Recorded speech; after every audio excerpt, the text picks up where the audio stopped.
Hello, beautiful vloggers. It's your girl Shay. Here I am with the Real Housewives of Potomac Season 2 Reunion Part 2. So this is the final part, so we are about to get started. I'm super excited. Make sure you like and subscribe and know that the timestamps are in the description box, okay? So let's go ahead and get into it. You know, I had to put my glasses on to make sure I could see all the drama coming, okay? Because it's a whole lot of it.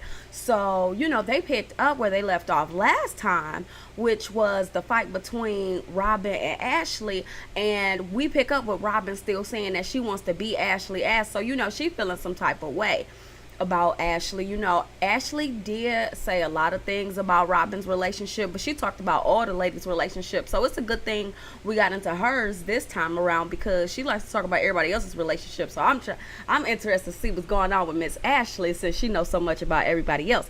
But anyway, yeah, so Robyn was saying she was like, basically she would have took it to the streets if they weren't on camera. She was like, I can't be on camera fighting, but I want to whoop that girl ass. So, you know, I mean, talking about people's personal life, that will make somebody want to whoop your ass. But in Ashley's defense, you did put it out there for the world to see. I mean, if the whole world watching this dude treat you in a way where people don't really think that it's right, you know, they definitely gonna have an opinion about it. And so Ashley had an opinion. Robyn didn't appreciate it.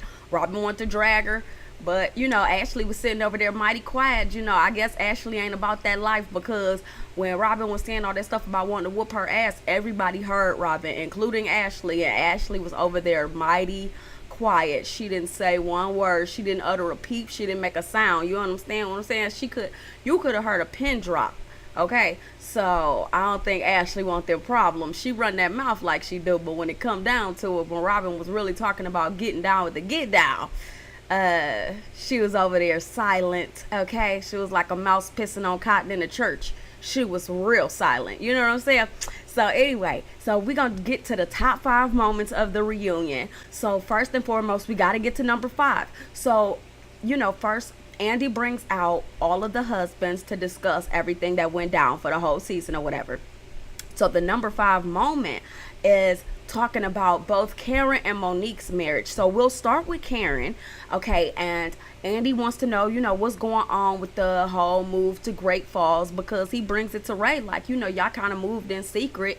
Nobody knew y'all was going. Y'all left while everybody was in Bermuda. It was looking a little shady. It was looking a little funny, like what's really good. So that's when Ray was like, no, I mean, it wasn't nothing really crazy about it, because we had been looking for a place for over a year and a half.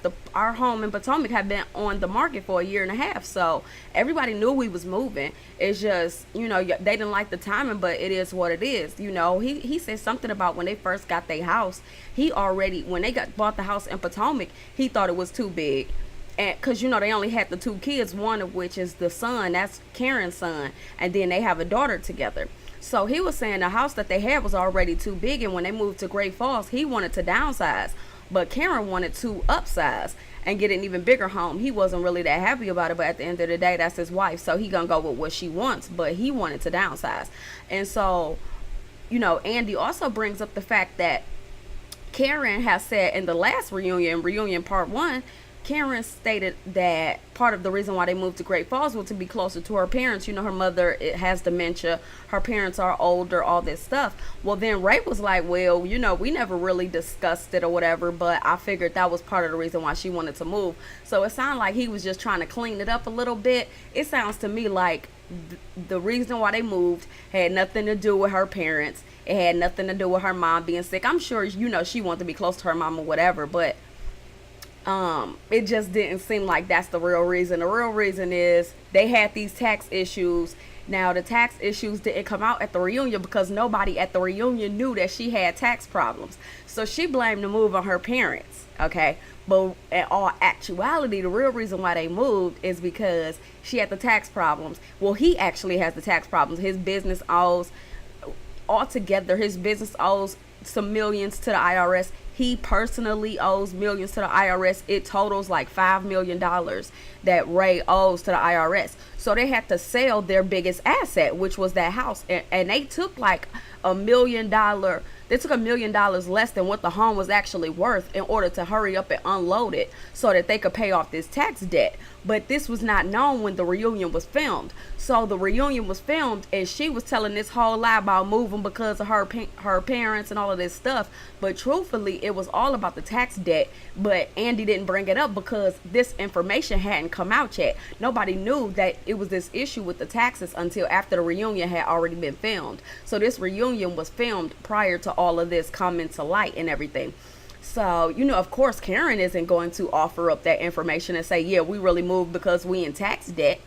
So I'm sure next year when the show is coming, I'm sure Andy is going to bring it up at season 3 reunion. But it'll be too late because it'll be a year later. Hopefully he's out of his tax debt by then. But anyway, that was that. So, they never talked about the fact that it was all because of taxes that they really moved. But, she blamed it on, wanting to be close to her parents or whatever. But that's just not the truth. It's simply not the case. It's not. Now, if you want detailed information about their tax issues and what really went down and why everything is looking the way it's looking, check out my video, which is an update on the Real Housewives of Atlanta, Real Housewives of Potomac drama. I'll leave a link to that video in the description box. I'll break down the whole tax debt, how much is owed to the IRS, how much of it is from his business, how much of it is personal, all that stuff. So if you want more detailed information on Karen and Ray's tax issues, check out my video on the Real Housewives of Atlanta and Potomac update. I got it all for you right there, okay? It's because I already covered this, okay? So anyway, they have that whole conversation, and then Andy asked Ray about how he felt about the whole situation of, Sharice calling him the broke Bill Gates.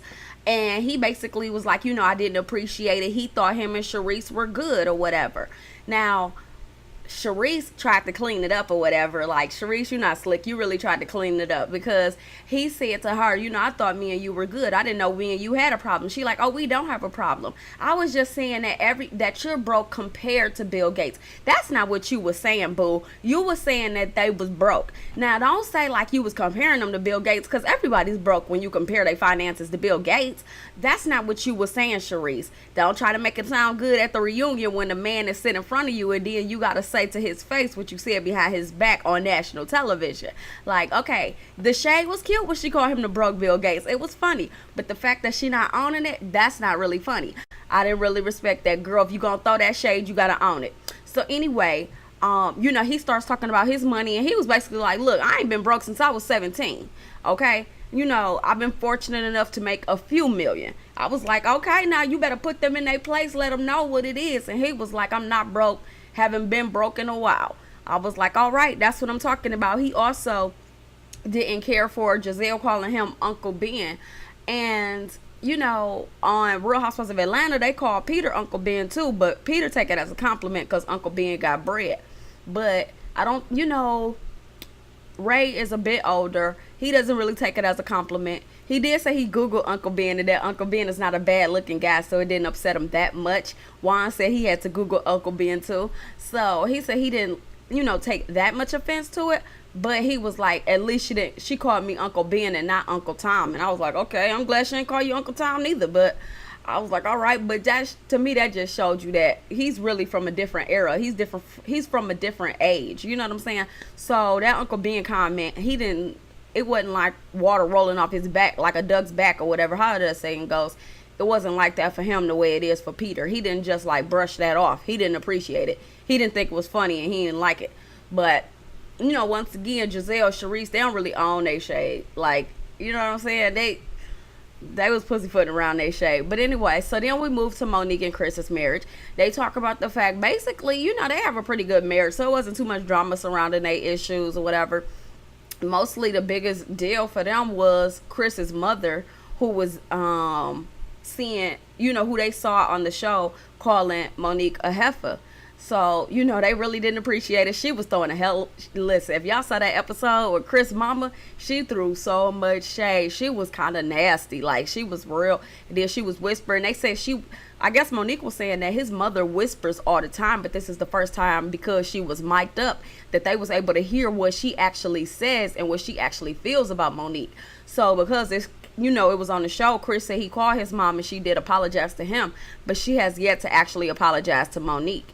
And so, Monique is not really happy about that, but can you blame her? I mean, you on national television, I'm your daughter-in-law, and you calling me a heifer. Like, that wasn't cool. But when Andy asked Chris, like, so is it an open invitation for your mom to come to Potomac? He was like, yeah, Monique, what you think? Is it an open invitation for my mom? And she was like, no. And then he was like, no, that's my mom. It's always an open invitation for her. So he checked that situation quick, and then Monique laughed it off, but Monique wasn't playing. Monique know what his mama out there, but I don't really blame her, though. You walk around calling me heifers and stuff. Like, I wouldn't want you sitting in my house either, but at the same time, that's still his mother. So, yeah, it's an open invitation for his mother, but Monique won't be happy to see her. So, that was that. But I don't blame Monique, because I wouldn't want to chill with you either, you walking around talking about me like that, because if that's what you said about me at that dinner, I can only imagine what you've said over the years, especially when I'm not in the room at all. Like, so I don't blame her. I wouldn't want her around either. So let's move on to the number 4 moment, which was Juan and Robyn's relationship. Because, this has been the talk of the season. Like, what's going on with Robyn and Juan? Like, they have the ultimate, like, crazy-ass relationship, if you could call it that. It's a situationship. It's complex as hell, but it's not really that complex. Basically, the gist of it is they're together for the children, and he can do whatever he wants, and she just sits at home like Susie Homemaker. Like, that... That's basically the relationship, okay? So, anyway, he just talked about the fact that he just accepted a job at HBCU, which is Coppin State University in Baltimore, Maryland. So, congratulations to him. So, he's the head coach. So, good for him. And he gets to stay near home. Hopefully, he won't be on dates and stuff when he get out of work, but who knows? But whatever. So, he took the job or whatever. So, they have the conversation about the what happened with Juan in the closet with the producer. He was regretting that it happened in that way and all that stuff. And him and Robyn have talked about it before. Because I had asked when that conversation happened in the closet, I was like, hopefully they've had this conversation before. Hopefully she's not about to find out this is how he really feels, that he's only there for the children. Hopefully she's not about to find this out on while she watching national television. But he said that they had the conversation before. So this is not new information to her. So I was like, okay, that's good. But at the same time, it's just like, it's a mess. It's a mess. If she like it, I love it. Like, whatever, girl. So, they were talking about that. And Andy asked, the question that on everybody's mind, like, what do you think about, everybody saying that Robyn is more into you than you are into him. He never actually denied it.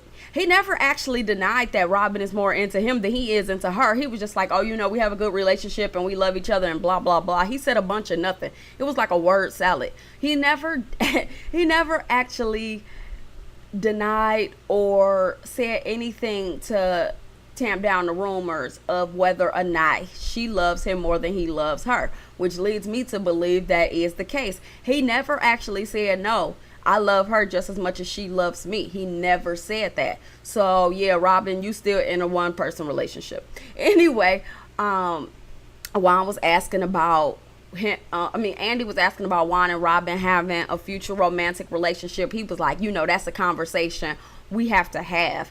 Like, basically, it's no love there. It's a girl, the writing is on the wall. Like, it's there in black and white. Like, he could come out and tell her, I don't love you anymore. And she'll probably be like, no, it's not like that. Come on, think about it. Like, she would probably try to talk him out of his feelings. Like, she is never going to leave this man, and he knows it. So he basically get his cake and eat it too.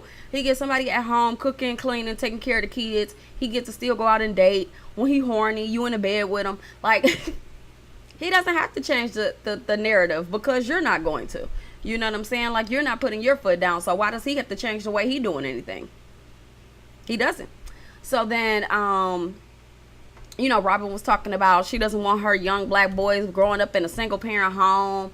And I think that I understand what she was saying. Like, young, I hate when they just make it about young black boys. But I guess she was saying that because she only has sons. But black girls and boys need to see, great role models and everything in a household. Children of all races need to see that, really. But I understand what she's saying. She has sons, so that's why she brought it up the way she did. But at the same time, I'm thinking, what does it say to your sons if they're watching their mother and father have a pretend relationship. At some point they're going to grow up, and then they're going to think that this is what they should do, that they should be in a relationship where they're not happy, but they should just stay because they've been there for so long, or they should just settle or just become complacent. So while you think you're teaching them that they're staying in a two-parent household, you're also teaching them to stay and damn near be miserable, because the way he was talking to that producer in the closet, I thought he was miserable. Quite frankly, he didn't sound like a happy man to me. So yeah, you're showing your kids a two-parent household, but as they grow up and get older, she like, oh, they're only 9 and 7 now. They won't be that age forever. So at what point are you going to show them what it looks like for their parents to either, because children can have happy blended families as well. You can go off and do your own thing. He can go off and do his own thing. That doesn't mean that they are growing up in a home where there's no love. So I think that she was just using some of this stuff as an excuse to stay and be I think she just doesn't want to, she wants to knock down any excuse she could have to leave him, basically, because she does love him more than he loves her. That's what it boils down to. Okay, I get that you want your kids to grow up in a two-parent household, but you should also want your kids to grow up in a household where they are seeing a loving relationship. She also want that too. Just saying. Moving on to the number 3 moment, Ashley and Michael. Now, I've been waiting on this because Miss Ashley been in everybody's business, and I like Ashley. Don't get it wrong. Don't get it twisted. I really like Ashley. I think she's a great addition to a show. But let me tell you something. This girl been so knee deep in everybody else's relationship that I was waiting to hear what's going on with her and Michael, because when somebody else is that consumed with everybody else's life, it means that she's shielding you from looking at something that's going on in her life. You get what I'm saying? Like, she's throwing you off base, like, look over there, don't look at what's going on over here. So I was trying to figure out what is going on in her life that she is trying to stop everybody from paying attention to what's going on in her life. Well, what's going on is her and Michael have been living separately for the past 3 months. Boom. Okay, that's why you were so worried about everybody else's life, because the more people worried about and deflected and worried about what's going on with other people's life, you ain't got to worry about your own shit. See, half of that with Ashley, Miss Ashley might have been projecting a little bit when she was talking about Robyn and Juan and Karen and Ray and all of that stuff. She was talking about everybody else's finances. You was talking about everybody's marriage, you talking about everybody's relationship and all this stuff. You got your own stuff to worry about, so let's get to it. So when they open up and say they've been living separately for the 3 months or whatever, Giselle says, Ashley, I got your back and all of this stuff. Michael is like, well, I disagree, because he basically said that he believes that the women are partially responsible for the breakup. Now, I understand that there is that whole reality show curse where people get on these reality shows and then they make their marriages split up. It's happened to a number of housewives. It's happened to a number of people on reality shows in general. So, okay, maybe he has a point. Reality shows in general can mess up a relationship, but you can't blame these women for your relationship issues. It wasn't these women who was standing outside cussing you out, talking about if you close your restaurant, this relationship is over. That was Ashley, okay? That wasn't the rest of the girls saying she wasn't ready to have a baby. That was Ashley. So your real issues in a marriage, if your marriage is, the foundation of your marriage is so weak that the other girls in this group could affect your actual union, then your marriage was never that solid to begin with. That's my point of view. If all of these girls can break down what your marriage is and what it's supposed to be and all of these things, then your union was not as solid as it could or should have been, because these women should not have that power. I'm just saying they shouldn't. Now, yeah, they may say something or do something that may cause an argument here or there, but the actual structure, the foundation of your relationship should not waver, falter, shatter, or have any type of real issue that would deteriorate your relationship based on the words of some other women who you could care less about because you being paid to be on a TV show with them. Like, that doesn't make sense. Y'all already had issues. You just trying to blame them. You need somebody to blame, and so it's easier to blame them than to take responsibility for what's going on with you and Ashley. And then he was talking about they should have stopped talking about our relationship and all of this stuff, but you can't say that because your wife was walking around running her mouth about their relationship. So it's good for the goose, it's good for the gander. If we're going to give Ashley a pass for talking about Robyn's relationship and Sharice's relationship and all of that stuff, then you have to give them a pass for talking about your relationship. One hand washes the other. You cannot shame them or condemn them for the very same thing that your wife was walking around here doing day in and day out on the same exact TV show. You can't. You can't. That's hypocritical. You can't be mad at them for doing what to your wife and to your relationship exactly what your wife was doing to them in their relationships. That's not really fair. It's not really fair. And then it comes out that supporting Ashley's mom is an issue, which I can imagine that would be an issue, supporting another person. But I understand she does want to support her mom. She does want to help her mom. I think it came out last season that her mother had gone through bankruptcy and some other stuff. So I can get that. That probably does. Finances plays a big role in relationships. That restaurant is a finance issue, and taking care of her mother's a finance issue. I've read that almost half of marriages in America end because of finances. I don't know if that's true, but I've read that. So yeah, that would make sense. That would totally make sense. I get it. And then Robyn was adamant about knowing who moved out. Did Ashley move out or did he move out? And I already knew what the answer was before they said it. I already knew it was going to be Ashley because he's made it very clear that it's his money, it's his restaurant. So then if it's his money and his restaurant, wouldn't it be his apartment too? Wouldn't it be his condo or his penthouse or whatever the hell wherever it is they were living? So she lives in Alexandria now. Excuse me. She lives in Alexandria now, or whatever the case may be. But, of course, she moved out. He has made it very clear over the time that we have watched him on this show that everything they have is his. Every time they get into a fight, he reminds her it's his money. Every time they get into a fight about the restaurant, he reminds her it's his restaurant. So why would you think that anybody else moved besides her? Because he reminds her that everything else is his. Why wouldn't a damn apartment be his too? Duh. That was easy. So, he talked about the fact that she's in her 20s and she's still growing and that he's older. I would estimate he's about his late 50s, early 60s. And, the way he was talking, Karen and Giselle basically took from it that he wants to set her free. That basically he is ready to let her go and flat a nest, if you will. Meaning he ready to divorce her. And the girls were talking to her after he left the set, like, do you have your own?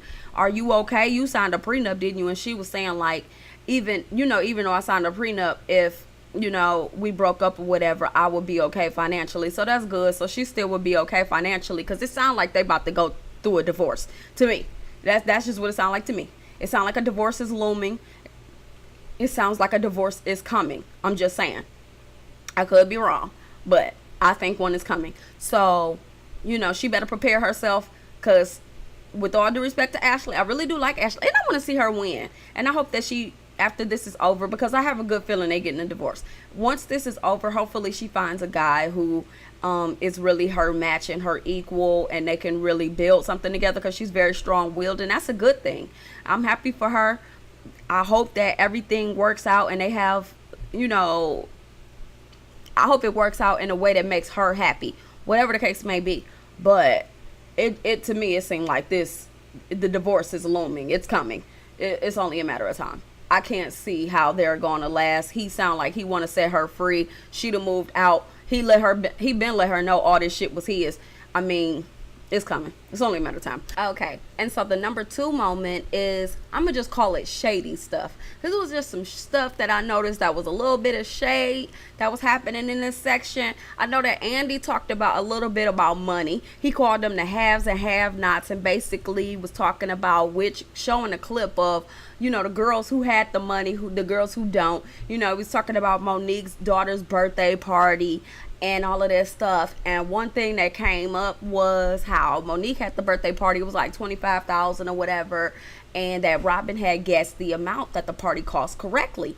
Well, then after Robyn guessed it correctly, not Sharon, I didn't put their 2 names together, Sharice and Karen. Okay, Karen actually says, well, Robyn, how much do you think my party cost?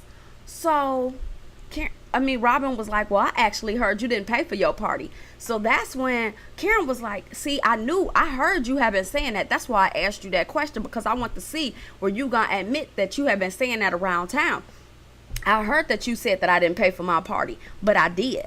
So she's like, so who paid for my party then? And then Robyn was like, well, I don't know. What the shade is always that people always imply that production pays for these parties. Now, one thing we know is that production pays for the trips, the vacations, but who pays for the parties? Well, according to Karen, she paid for her own party, and Andy was like, I didn't pay for that party, this, and that.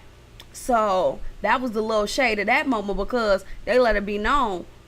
Karen was like, I paid for my party, nobody else did. And she was like, see, that's all smoke. That's all smoke and mirrors. And Robyn was like, yeah, those smoke and mirrors are surrounding you. So basically, Robyn was sitting there telling Karen that she all smoke and mirrors, like, you a fraud, you a fake, you a phony. When you talk about smoke and mirrors, that means somebody ain't really about it. They full of it. You know what I'm saying? So that's kind of what Robyn was saying about Karen, that basically you smoke and mirrors, you full of shit.